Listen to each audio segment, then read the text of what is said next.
RIMS की management है मसी थोरो scanning तो वंग जंगे RIMS की सुपरिटेंडेंट RIMS की डायरेक्टर को मोई की नर्सिंग हेड मैम से थोरो स्कैनिंग तो वंग जंगे वो मसी की ड्यूटी की शेड्यूल से मी मैम से कहीं तो से मी जंगरंग ngana hoi medical PG student mayam na uliba attitude to doctor ki attitude na teba phuna je ta di tholo ne lambi RIMS ki mapan tholo aduga ko to lok tho thinda na ba ya ba ada sai ge doctor amo rega mi na saura la ngai du da medical RIMS ki medical superintendent du chen gre na yaure chen gre adigi director thi bang dre aduga medical satra mayam duga miyam duga confront tong na hali do karam medical authority adugi matang du da moi gi asigi medical ki union association residential doctor ki association mayam jina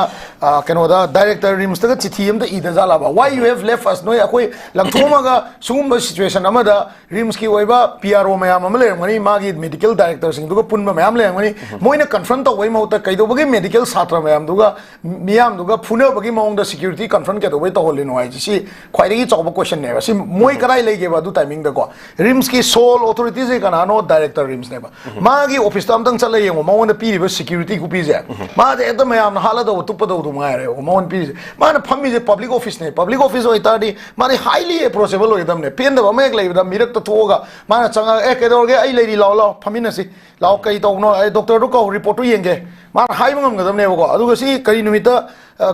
Edmintor, Kari medical history, no, Mamang the Mayum, the Kari complication talk, the lady Nago, she laid the operation to the complication to is in a queen medical, the Hoda Kari Lega, Sima, report to Upangam, the Never, Aduding the Vida. IPC Indian Penal Code की section खरा था doctor की मतकता उकील की मतकता case तो वो याद है वाह केस फाइल तो वो याद है ना इंडिया की section कर ले रही है वाह सी की section जिदा मकोई ने advantage लाओ रखा नसा ये RIMS की authorities ना माँ की higher officials ने थोड़ा का मियाँ हम तो confront तो वही महत्ता RIMS की PG छात्र में हम अदगी मधुदा ले रही वाह अतोप ट्रेनिंग में हम दुगा तौरगा मियाम का कन्फ्रंट तो लगा याम न फजद बस सिनेमा मंगरांग क्रिएट तो भाई से मसी की रिस्पांसिबिलिटीज है RIMS की सुपरिटेंडेंट नत्रगा डायरेक्टर लौगदम ने वैसे को दरकार लेगदी मकोई ट्रांसफर वर्क तो गदम ने असिदा मियाम की ओइबा पब्लिक ऑफिस अचौबा मा पैसा याम तीना याम न थादरकबा ऑफिस अमा मकोई न पैसा लगा फेरिंग तुरिंग तौरगा मियाम का मोइगा कन्फ्रंट तो न लगांदा मियाम द मरान सिबिया रोएबा मोइगी ओइबा एक्सप्लेनेशन पिरकदमनी इंटरनल इंक्वायरी मोइ मथंदना RIMS न तौबा यारोय सिदे को अकोई RIMS का लोइना ना अतोपा मपान की अदे एक्सटर्नल ऑडिट तौबद माइना मसी तौबै तंगाई फदम ले अदुगा मसी की मतंग दा अमजो हायरम गे होजिकी RIMS के करप्शन की मतंग दा को RIMS ता अकोई की CMST अदगी केनोगी अकोई PMRY हाइब्रा केनो मसी की कार्ड सिन एवरीथिंग जे मसीदा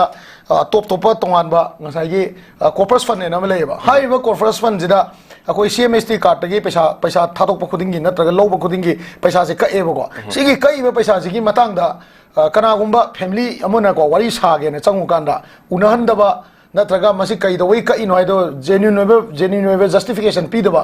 से असि हारके हजिकी कॉर्पोरेट फंड जिदगी तौदोई पैसा जिना सिनै कायदे सिनगे गाना कनागुंबा मी अमा लेगिद्रा गाना RIMS की अथॉरिटी ना मखोइना अदुगी मी दुदा कंपेंसेशन पीबा मतमदा हजिकी कॉर्पोरेट फंड सिनरंगनेबा अदो मसीगी कॉर्पोरेट फंड जे सिनबगी अथॉरिटी से नीति नियम चुमना सिनरिब्रा सिनदरबो खंगदरबो ऑर्गेनाइजेशन नेबा अदे ngसाइगी मी डॉक्टर अमगी नेचर से यामना कूल एंड काम मादी यामना मियोइबगी थवाइदा यामना कहनी को लेनबा थिनबा कैनोमा सेकेंड अमा दि पिन अमा हेंजन गिबदा मी दुगी मपुनसी दो लोइदोइनेबा अदुगुंबा मयाम दुना ngरang उलिबा एटीट्यूड तो हेता कैनो कहनी को डॉक्टर मयाम थोलागा मियाम दुगा डायरेक्ट कन्फ्रंट ग तोगे तोबदो अदुग याम याम सिक्योरिटी RIMS पीरिबा ख्वाइदगी जो तोलोब चावे हाय RIMS की सिक्योरिटी सिगी हिगोक सेट खबर याव मयाम जे लिसिंग 35 कुन तोलोब लोइ फंगमनि से सी मयाम सिने अदगी मणिपुर पुलिस की मयाम लेरी देन डायरेक्टर होगी मोगी सिक्योरिटी मयाम लेरी लंफेल पुलिस तगी लापनते सिगुम सिचुएशन से करी मरम की RIMS न थोकलिनो आइबजे RIMS की डायरेक्टर अमदी सुपरिटेंडेंट की मतकता मसी इंक्वायरी तौगी इंक्वायरी कमिटी फमन मई तंगाई फदब लेबा अदुसु जुडिशियल इंक्वायरी कमिटी मरमदी मोइना ngasi थोलेबा मोइगी ngसाइगी सिदा मोइना डॉक्टर मयाम न तौरिबा प्रोटेस्ट मयाम जे सिदैदा मोइना सिगिबा मिजिगी कंडोलेंस तौबा नतना सिबगी मरम पीदेबा अदुसु इंटरनल इंक्वायरी कतंग तौरगा यारोइबा से को एक्सटर्नल इंक्वायरी ngasi हप्ता अमदा मी क्यासी थामदा मी क्यामसी अदो सिरि मरम जे कइनो मरम जा सिबा सिदबरा से अदुगा डॉक्टर रिंगी ड्यूटी की रिकॉर्ड अमसु अदुगी इंक्वायरी तौरिङैदा लौथोनगदमनेबको अदुगुम्बा तौरगदी खितंग फगलकपा यागदरा तौबतबु ngaraंग दगिना ngasiबाव नुमि मरी मारी थोइबा थौदोकसे मसिगी सोल रिस्पांसिबिलिटी से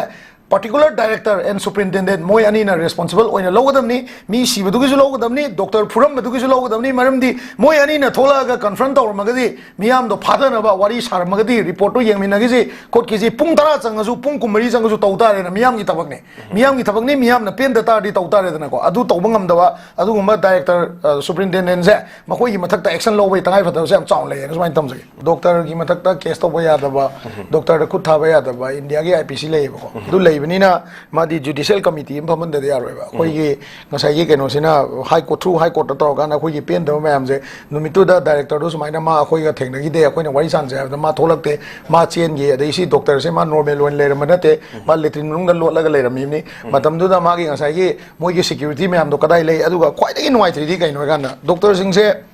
moi da khut tharak pa moi da thina torok pa gi de moi punna le pi ba ko adu ga ngasai gi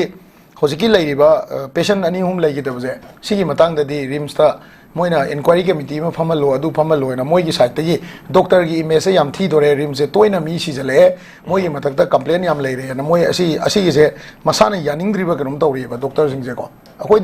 akoi di mi do hana nar lak pani na akoi ni hida ka pa da effective work na sijagi bini ga hai ba profession na te ba doctor je mi je si bata ga di maram chap cha na pi gi da ne phajana maram pifam thoe ba kaini public na miyam na moi gi mathak ta allegation lakta ga di ma gi medical background si ni operation to matam da second by second gi minutes to operation to bagi manung da lai ba ma gi body gi wai ba changes ma di medical record medical changes ma am da moi na report to ga pifam thoe ba adu su kana na moi makhuna i ba roi moi na चिंगनरी बा मसीदा से ई ma'am थोले N खलजे चिंगनरी बा Moina दुदा चिंगनरी बा दुदा तौगिबा test blood की test अदुगी test ma'am दुना मदुना background support ओइना थोगला कांदा अदुगी मतुंगदा अदुमाइना लाकदा pot ने बसे अदु नतना मोइना हेक्टा पुंतौदा तौबा याबा अदुगुंबा केनो नते हबा अदुगी वन अदुना